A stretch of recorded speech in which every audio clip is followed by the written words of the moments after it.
السلام علیکم ورحمۃ اللہ وبرکاتہ۔ الحمدللہ مسجد میں جو تفسیر قرآن کا سلسلہ شروع ہوا تھا اس میں سورہ یاسین مکمل ہو گئی ہے۔ سورہ یاسین میں 22ویں پارے کے آخر میں جو آیت ہے اتبعوا من لا یسألکم اجرا وهم مہتدون، اسی مفہوم کے قرآن مجید میں اور بھی آیات ہیں، ان کی اتباع کرو، ان کے پیچھے چلو، ان کی بات مانو جو تم سے کوئی اجر نہیں مانگ رہے، اجرت نہیں مانگ رہے۔ اور مقامات پر بھی ہے کہ انبیاء نے کہا لا اسألکم علیہ اجرا ان اجریہ الا علی اللہ یا ان اجریہ الا علی رب العالمین قل لا اسألکم علیہ اجرا وغیرہ، اس طرح کی آیات ہیں۔ تو اس میں لوگ یہ کہتے ہیں کہ جی دیکھیں انبیاء نے یہ کہا ہے کہ ہم تم سے اس تبلیغ پر کوئی اجرت نہیں مانگ رہے، اجرت نہیں مانگ رہے، کوئی بدلہ نہیں مانگ رہے، کوئی تنخواہ نہیں مانگ رہے۔ صحیح، اچھی بات ہے۔ اب اس وقت جو موجودہ صورتحال ہے یا چند سال پیچھے چلے جائیں، علماء کرام تنخواہ لیتے آئے ہیں اپنے کاموں کی، ائمہ ہوں، خطباء ہوں، قاری صاحبان ہوں، مدرسین ہوں، ان کو تنخواہ دی جاتی ہے۔ اور یہ حضرت عمر رضی اللہ عنہ نے شروع کیا تھا سلسلہ۔ تو سوال یہ ہے کہ یہ آیت حضرت عمر کو سمجھ میں نہیں آئی، اس کے بعد اب تک صدیاں گزر گئیں، علماء کرام کو یہ بات سمجھ میں نہیں آئی کہ وہ تنخواہ نہ لیں یا لوگ ان کو تنخواہ نہ دیں۔ تو اب لوگ کہتے ہیں کہ جی علماء کی تنخواہ کیسے جائز ہے، قاریوں کی تنخواہ جائز نہیں ہے، اماموں کی تنخواہ جائز نہیں ہے۔ تو یہ ان کی ناسمجھی ہے۔ بے شمار کام ایسے ہیں جو علماء کرام بغیر تنخواہ کے کر رہے ہیں۔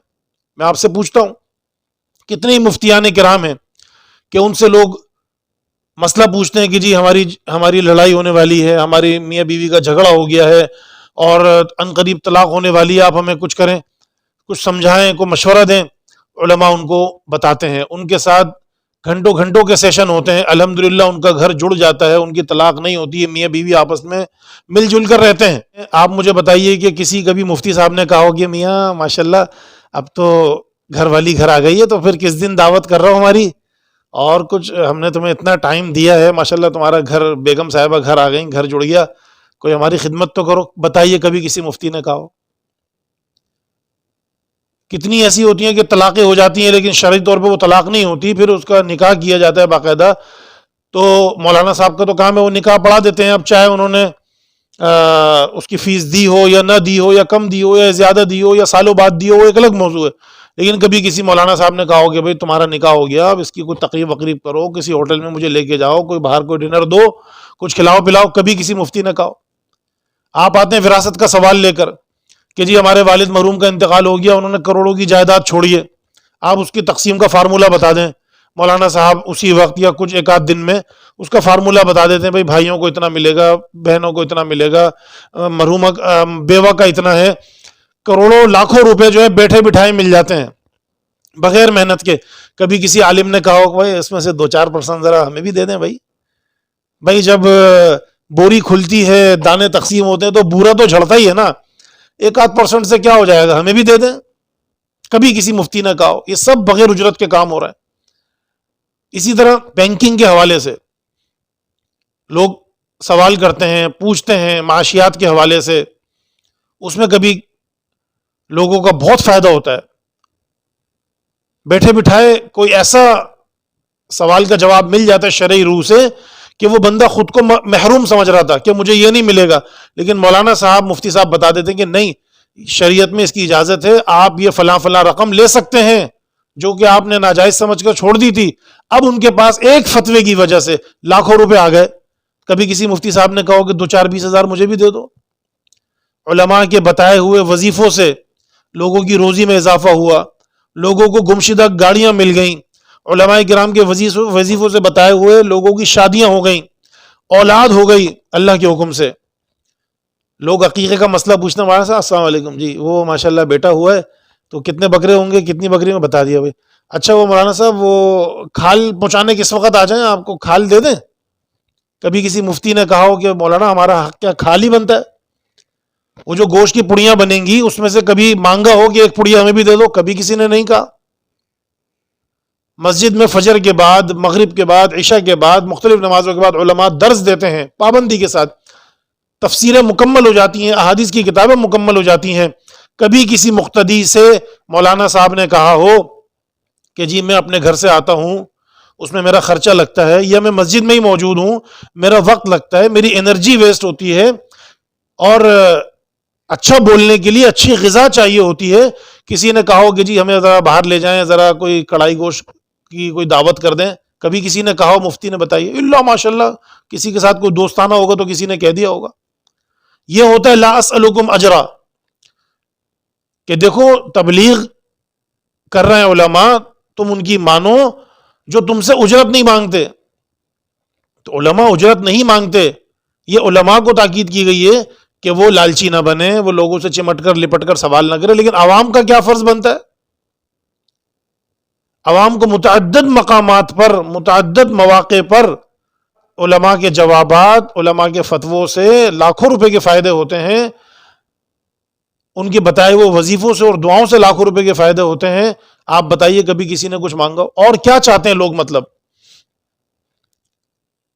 کہ نماز ایک ہی مسجد میں مقررہ وقت پر پڑھانے کے لیے ایک عالم آ رہا ہے، ایک امام آ رہا ہے، اس کو کس نے پابند کیا کہ وہ اسی مسجد میں نماز پڑھے گا؟ اس کو کس نے پابند کیا کہ وہ اتنے بج کے اتنے منٹ پر ہی حاضر ہوگا؟ وہ اس پابندی کے اور اس مسجد میں آنے کی تنخواہ لے رہا ہے، وہ نماز پڑھانے کی تنخواہ نہیں لے رہا.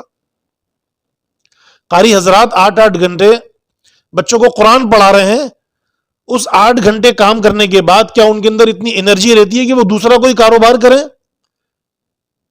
لوگ کیا چاہتے ہیں؟ علماء شادی نہ کریں، علماء موٹر سائیکل نہ خریدیں، علماء پیٹرول نہ ڈلوائیں، علماء بچے پیدا نہ کریں، علماء شادی نہ کریں، علماء کے بچے بیمار ہوں تو اسپتال لے کے نہ جائیں، علماء کسی کو اپنے بچوں کی شادی نہ کریں، علماء کوئی گھر میں گھر نہ بنائیں، گھر کی چیزیں نہ خریدیں، برتن نہ خریدیں، دوا دارو نہ کریں. وہ 8 گھنٹے 10 گھنٹے جو ہر آدمی دیتا ہے کسی فیکٹری میں، کارخانے میں، اس کے اندر اس کی انرجی ویسٹ ہوتی ہے، وہ دے رہا ہے، پھر بھی کہتے ہیں کہ نہیں لا اسألکم اجرا، نہیں بھائی نہیں، علماء کو تو اجرت نہیں لینی چاہیے، کوئی تنخواہ نہیں لینی چاہیے، وہ تو بھوکے مر جائیں، ان کے بچے بھی نہیں ہونے چاہیے،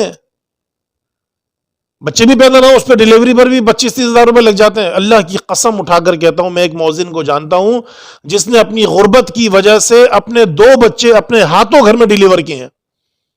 شوہر نے بیوی کے بچے جنے ہیں اپنے ہاتھوں، ایک بچے کا انتقال ہو گیا اور اگلا بچہ جو ہے الحمدللہ جی رہا ہے. آپ میں سے کوئی بندہ تصور کر سکتا ہے اس بات کا؟ پھر کہتے جی نہیں، قرآن تو کہتا ہے کہ بھئی لا اسألکم علیہ اجرا، قرآن کہتا ہے ولا تشتروا بآیاتی ثمنا قلیلا. ارے بھائی میری آیتوں کا جو ہے نا وہ اجرت نہ لو. معلوم ہوتا نہیں ہے، پتہ ہوتا نہیں ہے کہ آیات کا کیا مفہوم ہے، آیات کا کیا مقصد ہے. اور کیا چاہتے ہیں لوگ؟ کہ مسجدیں خالی ہو جائیں، قاری اپنی مسند سے اٹھ کر جا کے فیکٹریوں میں کارخانوں میں کام کرے، مسجدیں ویران ہو جائیں، مسجدیں خالی ہو جائیں، مسجد میں کوئی صفائی کرنے والا نہ ہو، مدارس اجڑ جائیں، ویران ہو جائیں. جو یورپ میں، جو رشیا میں ہو چکا ہے وہ سب کچھ یہاں ہو، حفظ قرآن کے مدرسے نہ ہو، حفظ کرنا جرم ہو جائے. یہ چاہتے ہیں لوگ. کوئی خیر کی بات کہنے والا نہ ملے. میں صرف جنازے اور نکاح کا ذکر نہیں کروں گا. پھر اس کا لوگ جواب دیتے ہیں جی وہ حضرت ڈاکٹر تھے فلاں مرحوم، انہوں نے تو کہا بھائی نہیں، نکاح بھی خود پڑھاؤ اور جنازہ بھی خود پڑھاؤ. صحیح ہے، پڑھائیں، نکاح بھی خود پڑھائیں، جنازہ بھی خود پڑھائیں. آپ کسی کو باؤنڈ نہیں کر سکتے جنازہ پڑھانے کے لیے، آپ کسی کو باؤنڈ نہیں کر سکتے نکاح پڑھانے کے لیے. وہ جاتا ہے، اس کا خرچہ ہوتا ہے، اس کا پیٹرول ہوتا ہے، پھر بھی نہیں مانگتا اور لوگ بھی نہیں دیتے.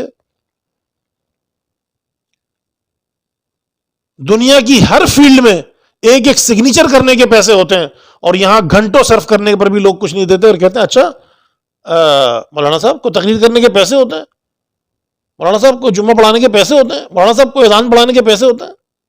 بھائی خدا کا خوف کرو. نہیں دو، اچھا نہیں دو، نہیں دو، نہیں چاہیے. یہ کام نہیں چھوڑیں گے. جمعہ بھی پڑھائیں گے، نمازیں بھی پڑھائیں گے، عمرے کا طریقہ بھی سکھائیں گے، حج کا طریقہ بھی سکھائیں گے، سارے کام کریں گے انشاءاللہ. دین کی تبلیغ کے لوگوں کو وراثت کی تقسیم کا مسئلہ بتائیں گے، وظیفے بتائیں گے، دعائیں بتائیں گے. نہیں دو، نہیں دو. یہ کام نہیں چھوڑیں گے. لوگ چاہتے کہ یہ کام چھوڑ دیا جائے، اس کا کوئی ذمہ دار نہ ہو، معاشرے میں الحاد پھیلے، کفر پھیلے، آگے ہماری نسلیں بگڑ جائیں، اس کی ہمیں پرواہ نہیں ہے. لیکن پیسے نہیں نکلیں گے، چمڑی جائے دمڑی نہ جائے. ہماری اولاد بگڑ جائے، ہمارے پوتے پوتیاں نواسے نواسی ان کو دین کی سمجھ نہ ہو، لیکن نہیں، دین کے لیے علماء کے لیے پیسہ خرچ نہیں کریں گے. انا للہ و انا الیہ راجعون. دنیا کے ہر کام میں عقل ہے، لیکن اس کام میں عقل نہیں ہے لوگوں کے پاس. نہیں دو. اللہ رب العالمین تم میں سے ہی ایسے بندے پیدا کرے گا کہ جو علماء پر، مساجد پر، مؤذنین پر، قرہ حضرات پر، مدرسین پر پیسہ خرچ کریں گے، لاکھوں روپے خرچ کریں گے، اور اس کو اپنے لیے قابل فخر سمجھیں گے کہ الحمدللہ ہمارا پیسہ بہترین جگہ صرف ہو رہا ہے، ضائع نہیں ہو رہا. اس کا دنیا آخرت میں اللہ تعالیٰ میں بدلہ عطا فرمائے گا. یہ ایسے لوگ ہوں گے انشاءاللہ، اور یہ کام تا قیامت چلتا رہے گا. ہم اس پاکستان کو نہ رشیا بننے دیں گے، نہ یورپ بننے دیں گے انشاءاللہ، نہ اس کو کوئی ملحد ملک بننے دیں گے.